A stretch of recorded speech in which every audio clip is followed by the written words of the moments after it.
2000년에 재봉사인 주오프 추앙은 아내와 함께 상하이에 와서 사업을 하게 되었습니다. 돈을 벌고 싶었던 그는 가장 빠른 방법으로 인신매매를 선택했습니다. 주오프 추앙이 처음으로 팔아넘긴 사람은 그의 아내인 람씨였습니다. 이후 그는 아내를 통해 농촌에서 상하이로 일하러 온 많은 사람들과 친구가 되었습니다. 주오프 추앙은 상하이에 처음 온 젊은 여성들에게 아내가 몸을 팔아 돈을 버는 인생의 가치를 실현했다고 이야기하며 유혹했습니다. 믿지 않는 사람들에게는 강간, 폭행, 누드 사진 촬영, 동영상 촬영 등을 통해 협박했습니다.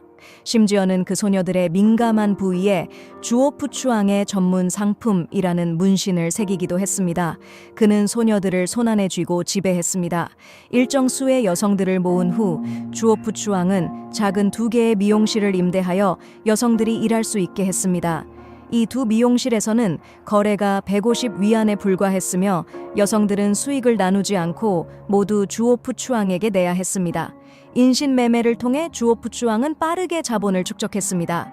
그는 부동산 임대업으로 전환하였고 부하들을 고용해 보호를 받으면서 1000개 이상의 임대 상점을 무비용으로 지배했습니다. 상하이에 20년 가까이 거주한 그는 10억 위안 이상을 벌어들였습니다. 그러나 이러한 보호는 법적으로 인정받지 못하므로 주오프 추앙은 자신의 여성들을 이용해 뇌물을 주며 거대한 인맥을 구축했습니다. 그러나 이들은 하층의 인맥일 뿐 고위 관료들은 자주 미용실에 출입할 수 없었습니다. 그래서 주오프 추앙은 더 높은 기반이 필요했습니다. 2014년에 주오프 추앙은 미용실에서 가까운 곳에 하나의 건물을 구입하여 푸상 고층 건물이라고 이름 붙이고 문화 회사를 설립했습니다. 그는 성공한 사업가로 변신하였고 1000회 이상의 임대 부동산의 소유자이며 푸상 고층 건물과 많은 다른 명칭을 가지고 있었습니다. 이후 그는 고위 관료들을 푸상 고층 건물로 초대하여 즐기게 하고 이를 비디오로 촬영해 협박했습니다. 푸상 고층 건물은 궁전처럼 개조되었으며 사치스럽고 호화롭게 꾸며졌습니다. 꾸미기 외에도 그는 어떤 상황에도 대비하기 위해 3개의 비밀 출입구를 만들었습니다. 6층에는 다양한 취향을 위한 섹시한 의상이 준비되어 있었고 여성들을 위한 호화롭고 우아한 방이 있었습니다. 이러한 호화로운 장식은 이미 두 미용실에서 나이 많은 여성들에게는 어울리지 않았고 고객들도 동의하지 않았습니다. 주오프 추앙은 높은 교육을 받은 젊고 아름다운 여성들을 모집할 필요가 있었습니다. 2017년 주오프 추앙은 음식 체인점에서 일할 직원을 모집하는 광고를 내었습니다. 이때 진시아는 미국에서 유학 중이던 학생으로 직원 모집 정보를 통해 주오프 추앙과 알고 지내게 되었고 푸상 고층 건물에서 면접을 보기로 했습니다. 이곳의 보안은 매우 철저했으며 문 앞에는 전역 군인이 경비를 서고 있었고 각 구석에는 감시 카메라가 설치되어 있었습니다. 각 층은 별도의 출입 카드를 사용해야 올라갈 수 있었습니다.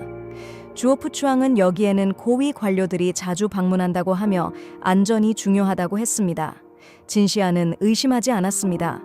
그러나 그녀가 입사하게 된 것은 고객을 위해 음식을 제공하고 음료를 서빙하며 고객을 위해 잠자리를 제공하는 것이었습니다. 진시아는 거절하고 싶었지만 도망칠 수 없었습니다. 어디를 가도 경비원과 문지기가 있었습니다. 2017년 말 진시아는 주오프 추앙에게 강간당한 후 그는 진시안에게 은행에 가서 일종의 보상금으로 볼 수 있는 돈을 가져오도록 허락했습니다. 진시아는 그때서야 은행 직원에게 경찰에 신고할 기회를 얻게 되었습니다. 경찰서에서 진시아는 믿기 어려운 이야기를 진술했습니다. 주오프 추앙은 성노예를 길러내고 난자 자궁 난자를 판매하며 고위 관료들에게 매춘을 제공한다고 했습니다.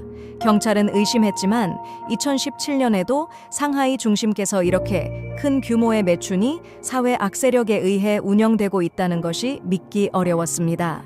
이때 주오프 추앙은 진시안의 어머니를 데리고 경찰서에 와서 가족 간의 갈등으로 사건을 마무리했습니다. 돌아온 진시안은 기숙사에 갇히게 되었습니다. 기숙사에는 주오프 추앙의 아내인 람씨, 무용교사인 타오시안, 그리고 주오프 추앙에게 아이를 낳은 적 있는 저우씨가 있었습니다. 도망친 진시안은 같은 처지의 여성들로부터 폭행을 당했고 폭행 후 진시안은 병원으로 이송되었습니다. 그곳에서 기다리고 있는 것은 치료가 아닌 난자를 채취하기 위한 대기였습니다.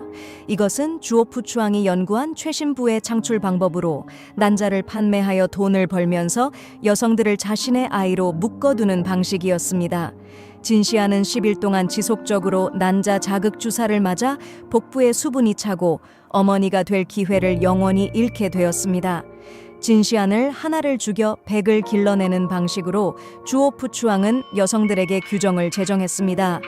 고객이 술 한 병을 다 마시면 500위안, 고위 간부와 노래를 부르면 600위안, 노래와 춤을 함께하면 900위안, 고객과 하룻밤을 보내면 7천에서 10만 위안을 지급하겠다고 했습니다. 여성들의 가족도 푸상 고층 건물에 오게 되었으며 남성은 경비원이 되고 여성은 청소를 하게 되어 각각 한 달 3천 위안의 생활비를 받았습니다. 또한 주오푸추앙은 자신의 아내인 람씨에게 티아오거 무용학교를 열게 하여 또 다른 성매매를 위한 조합을 만들었습니다. 타오시아는 상하이에 거주하는 호구를 가지고 있어 이 학교의 감독으로 임명되었습니다. 2017년에 타오시아는 이 무용학교에서 주오푸추앙에게 강제로 난자를 채취당하며 심한 우울증을 앓게 되었습니다. 주오푸추앙은 타오시안의 어머니의 딸에 대한 사랑을 이용해 그녀에게 손자의 호구를 만들어주도록 강요했습니다. 상하이의 호구를 얻자 주오푸추앙은 타오시안에 대한 감시를 느슨하게 했습니다. 2017년 말 타오시안은 푸상 고층 건물에서 도망칠 기회를 잡았습니다. 발견되자 주오푸추앙은 그녀의 나체 사진을 여러 곳에 배포하며 고향으로 데려가겠다고 협박했습니다. 주오푸추앙의 단계적인 위협으로 인해 타오시안은 결국 결단을 내리게 되었습니다. 2018년 11월 타오시안과 그녀의 어머니는 상하이 기율위원회에 처음으로 고발하였습니다. 주오푸추앙이 여성을 강간하고 파괴하며 돈과 성으로 관료를 부패시킨다고 고발했습니다. 그러나 이 고발장은 중요하게 다루어지지 않았습니다.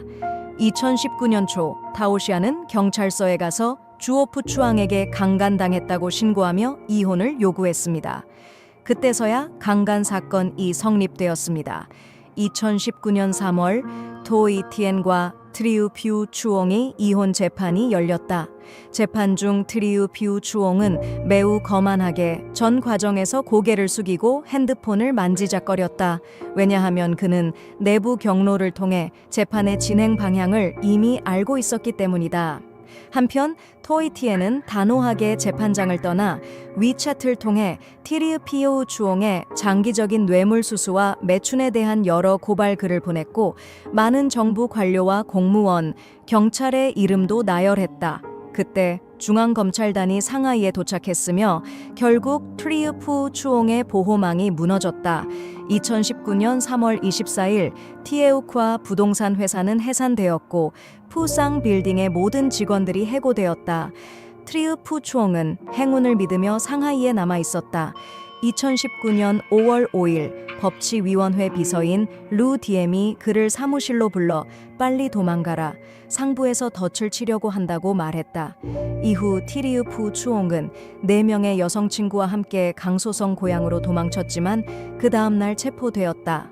판결에 따르면 2012년부터 2019년 6월까지 추옹은 상하이 9개 구역에 걸쳐 1,300개 이상의 장소에서 임대 사업을 운영하여 총 수익 9억 7천만 위안 이상을 올렸다. 2014년 6월부터 사건이 발각될 때까지 이 조직은 84건의 사기, 15건의 강제거래, 사건의 갈취, 5건의 소란 행위를 저질렀다. 1심 재판에서 티리우프 추옹은 사형을 선고받았으며 10개의 범죄에 대해 집행이 유예되었다. 그는 조직 및 범죄 집단의 수고에 강간, 사기, 소란, 강제거래, 갈취, 도난, 매춘 조직, 성매매, 뇌물수수 등의 혐의로 기소되었다. 나머지 37명의 피고인들은 2.5년에서 20년의 징역형을 선고받았으며 그중 여러 전처나 그의 자녀가 있는 여성들도 8.5년에서 20년의 징역형을 선고받았다. 이 사건에서 13명의 공무원 및 국유기업 관리자가 18개월에서 17년의 징역형을 선고받았다. 친애하는 여러분, 플러그 이야기의 시간은 이제 마무리되었습니다.